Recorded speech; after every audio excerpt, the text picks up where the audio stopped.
Hello humans, this is Dr. Kai, and this is another video where I go through a whole bunch of tips. In fact, I'm going to try and cover everything. All things that basically would be very useful to know at the start of the game, but the game doesn't actually tell you. It's all taken from a Reddit thread that has been shared in the description, so go there and give your thanks. And it was actually brought to my attention by one of my subscribers, Valentin Metz, and I thank you for that. In my previous video I did make a bunch of mistakes, but I assure you that everything in this video is 100% accurate. So yeah, let us descend on this planet. There are no spoilers, no cheats in this video, and let's go through some of the basic things that will help you get along in exploring this wonderful galaxy.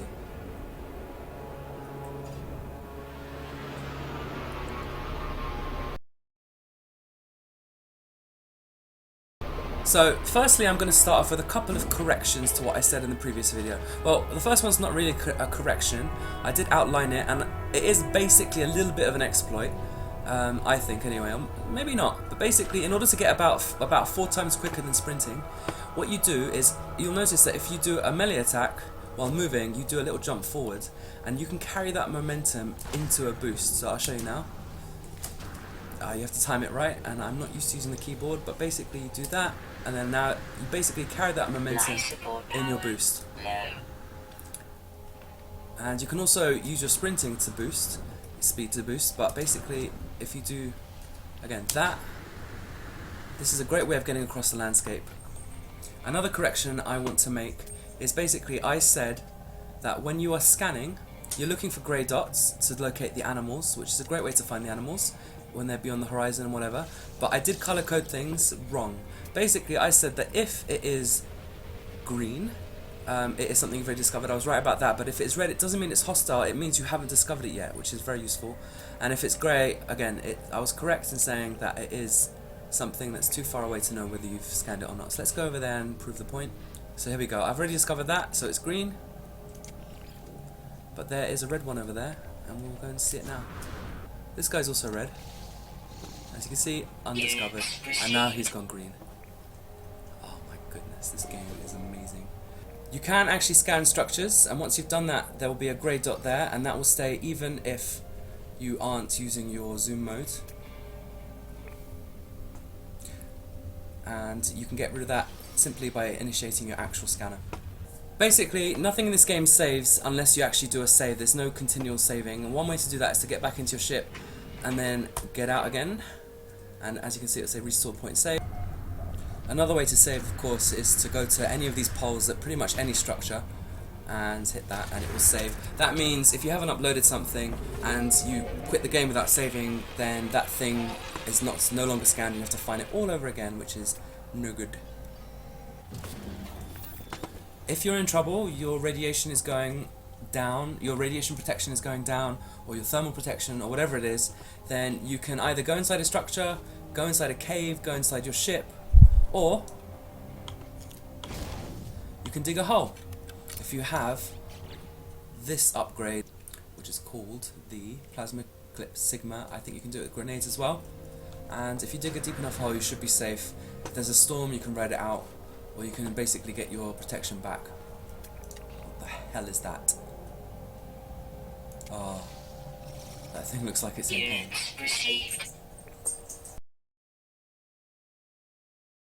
So when it comes to your inventory, you can stack things, and in your exosuit, basically things stack up to 250 unless they're rare items, and in your spaceship they can stack up to 500. And if you're transferring between, which you can do, you can always transfer from your exosuit to your ship no matter where you are, but you have to be close to your ship to do it the other way. And you do that by holding X on the keyboard, or triangle on the PS4 controller, or Y on the Xbox controller. Then they will either split if they're going this way to your exosuit, or they will combine if they're going to your Starship inventory. Sometimes you have to manually stack them. And rare items can be stacked if they're the same type. You have to do that manually though, it doesn't happen automatically. If you need to refuel something, you don't have to go into it and then select, you just take the thing you want and drag it over. Okay? You can upgrade your various items, and as you can see, anything with a plus is an upgrade. So these two upgrade my beam laser, and you should know they stack.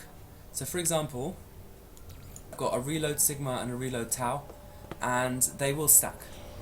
It's better to have a +1 and a +2 than just the +2. It does say on the Reddit that you need to basically place them together, but I place, like, for example, these two affect the boltcaster, so they need to be next to the boltcaster, but I find that's not the case. It may have been patched, it may revert, so just bear that in mind. When you've got more than one type of fire mode for your multi-tool, you can switch between it with triangle or Y on the controllers, or X on the keyboard.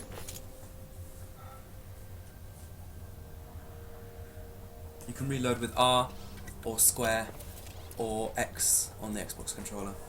When you're using a mining laser, watch how the heat bar on the top right fills up. You can keep holding it, and all you need to do is let go when it's around there, and you can immediately start recharging it. It goes all the way down to the bottom. Life support power. These knowledge stones give you words for the various languages, so it's good to find them. The more words you have, the easier it is to understand the puzzles. These orange beacons basically give you locations of various things I'll show you in a second, but to use them you need a bypass chip, which needs to be constructed. When you have one in your inventory, you can activate it, and you can use them as many times as you want. You need a bypass chip each time you use it, and from there you can find various things. So I'm going to look for a colonial outpost, and it will give you the location. If you want to upgrade your exosuit to have more slots, you need to basically take advantage of these escape pods. These are the ones that basically give you that. Go inside, exosuit upgrade, and it does that, and you have to pay for it. So you want to get those as quickly as possible at the beginning of the game. Trust me. Don't forget to save. Just so you know, the bar on the top left is your shield, and those 5 pluses underneath are your health. The shield replenishes itself, but the bar doesn't, and you need to basically activate your scanner and look for these little plus things. They are basically health units that you can get scattered all over the map, and there's other plants that can do that, and you can also find it sometimes in buildings. You need to learn all the symbols. Some are for oxides, some are for metals, some are for silicates, and others are just items to pick up. You'll learn it all eventually. If you want to find a place with a landing pad, it's usually advisable to follow ships that are flying. They're usually heading towards them, like these guys. And bear in mind that if you land on a landing pad, you can trade directly from the inventory of your ship.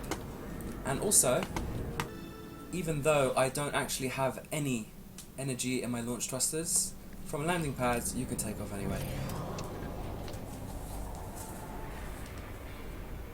There you go, those are a whole bunch of tips that hopefully are going to help you on your journey. I hope you make it to the center of the galaxy, or you find all the things that you've been dreaming of since you were a child. So long, humans. To the heavens to see what secrets they hold. Join me as I sail amongst the stars.